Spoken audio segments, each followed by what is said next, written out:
Assalamualaikum warahmatullahi wabarakatuh. Waalaikumsalam warahmatullahi wabarakatuh. Alhamdulillah tadi kita selesai dzikir nafas. Untuk Gus Jaki, Gus silahkan, tadi ada sensasi-sensasi apa saja dari dalam dzikir nafas, silahkan. Alhamdulillah, bismillahirrahmanirrahim. Assalamualaikum warahmatullahi wabarakatuh. Waalaikumsalam warahmatullahi wabarakatuh. Alhamdulillah, segala puji bagi syukur kita Tuhan kehadirat Allah Subhanahu wa taala, karena di kesempatan ini kita kembali lagi bisa ikut berzikir nafas. Dan dengan izin Allah tadi guru di dalam dzikir nafas saya dipertemukan. Suaranya dibesarin, Gus. Lemes. Saya dipertemukan kembali dengan beliau yang semesta sabda panutan. Dan pelajaran ke-15 guru. Oh, sekarang pelajaran ke-15. Pelajaran ke-15. Okay.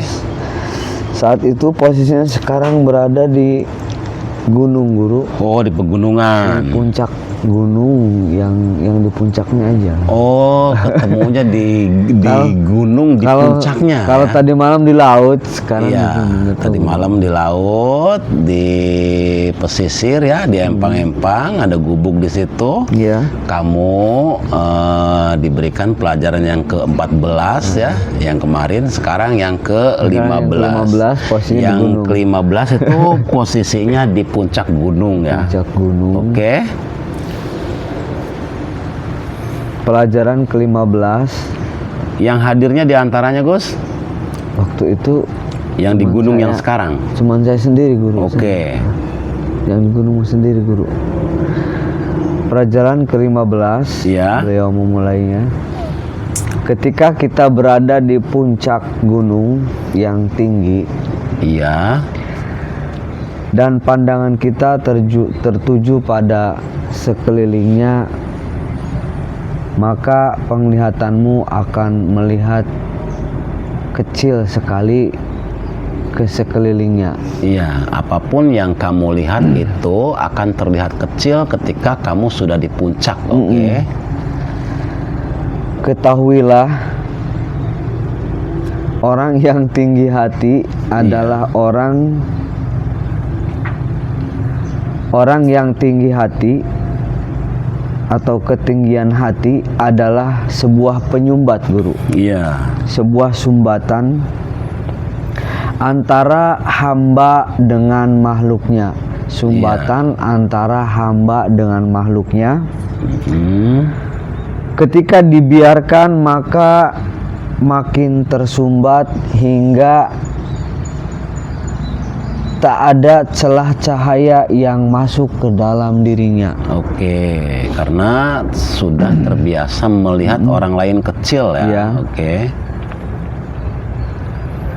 Maka ketika tak ada cahaya dalam dirinya, dia sudah menduduki makhluk terendah guru. Oke. Makhluk terendah. Iya. Baik rendah di mata Tuhan maupun di mata makhluknya. Iya. Karena merasa dia paling tinggi dan melihat semua rendah, dengan tanpa dia sadari merasa setingkat dengan Tuhan, bahkan melebihi Tuhan. Oke. Itu kalimat terakhir yang beliau sampaikan. Oke, setelah itu saya seperti melihat kaca guru yang berwarna ungu, warna ungu. Warna ungu. Terus ya kebetan guru, ke mana-mana jalan-jalan guru. Mungkin itu yang penting yang perlu disampaikan pada kesempatan ini guru. Iya. Sekian, assalamualaikum warahmatullahi wabarakatuh. Waalaikumsalam warahmatullahi wabarakatuh. Ketika kita sudah berada di puncak ketinggian, maka kita akan melihat apapun yang ada di sekeliling kita itu seperti kecil. Oke. Makanya siapapun, siapa saja, jangan pernah menjadi orang yang tinggi hati, karena ya, kalau kita menjadi orang yang tinggi hati, maka kita akan melihat siapapun orang-orang yang ada di sekeliling kita itu kecil. Ya, mereka salah, mereka banyak dosa, mereka umpamanya musyrik, mereka sesat, mereka kafir, gitu kan. Yang paling benar seakan-akan adalah dirinya sendiri. Ya.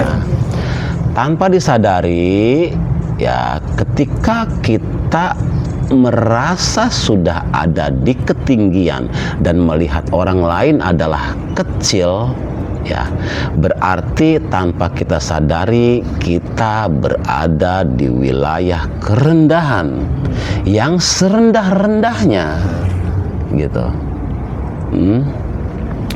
Orang benar pasti akan selalu merasa bersalah, sedangkan orang yang bersalah selalu merasa benar dan mempertahankan kebenarannya itu dengan dalil-dalil tertentu. Makanya melihat orang-orang itu benar atau tidak, itu kalau kita tidak melihatnya dengan mata hati itu sulit. Apalagi kita melihatnya hanya dengan keilmuan. Jadi seakan-akan kebenaran itu ya dikemas dengan seremonial. Padahal kebenaran itu adalah kebaikan-kebaikan hatinya. Kebaikan hati itu kan di dalam, ya. Kalau di luar aksesoris, ya bisa saja kebaikannya itu hanya untuk menutupi, ya, hanya untuk menutupi kejahatan hatinya saja, gitu. Oke? Jadi orang yang merasa baik merasa benar itu selalu orang yang salah itu selalu merasa benar. Nah, itu maksudnya. Jadi begini, siapapun kalau kalimatnya begini ya, memaksa kamu harus benar seperti saya, ya. Itu sebenarnya kalimat itu tuh harus diurai lagi. Nggak mungkin orang benar itu mengaku benar, nggak mungkin. Paling juga kalau memang ia ada, ya, kalau memang ia ada, orang benar itu ya mengurai kalimat-kalimatnya, umpamanya dipercaya silahkan, tidak dipercaya juga tidak akan memaksa, gitu. Dijadikan perilaku ucapan-ucapannya, terserah, silakan. Tidak juga tidak apa. Artinya tidak ada paksaan, gitu. Jadi kan kalimat alimnya nanti setingkat dengan Tuhan, bahkan melebihi Tuhan. Iya, nanti ketika kita terus merasa di wilayah ketinggian itu, Gus, jadi semua apapun yang tidak sama dengan keinginannya, ya Gus ya, itu dipaksakan, maksudnya mah dipaksakan, ya berarti dia ya sudah seperti Tuhan, bahkan lebih dari Tuhan, gitu. Ya artinya apa saja gitu spontan yang tidak sesuai dengan pemikirannya, ya, itu akan maksudnya akan dihujat, gitu. Nah itu kan berarti sudah melebihi Tuhan tanpa dia sadari karena gitu. Karena sumbatan itu, jadi ketika dia merasa tinggi, melihat apapun tuh salah semua, gitu maksudnya mah.